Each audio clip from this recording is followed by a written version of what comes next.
Korang takut tak dengan hantu kepala terbang yang perut dia terurai tu? Kat Semenanjung Malaysia, kita panggil dia penanggal. Tapi korang tahu tak, hantu ni legend satu Asia Tenggara. Lain tempat, lain nama dia.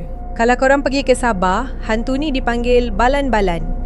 Di Sarawak pula, ada yang panggil balan-balan atau engkalan. Hantu ni dikatakan suka menyamar jadi manusia waktu siang dan cari mangsa wanita bersalin waktu malam. Terbang ke jiran kita, Indonesia.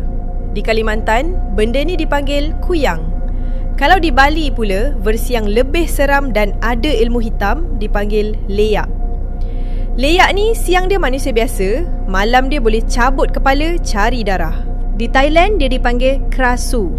Krasu ni unik sikit sebab selalunya organ dia bercahaya warna merah atau hijau bila terbang malam-malam. Dan di Filipina, saudara dia dipanggil manananggal. Cuma manananggal ni lagi ganas. Dia cabut separuh badan dan ada sayap macam kelawar. Walaupun nama lain-lain, penanggal, balan-balan, kuyang, krasu, manananggal, selera dorang sama. Darah wanita bersalin dan bayi. Korang pernah nampak yang mana satu? Cuba komen kat bawah.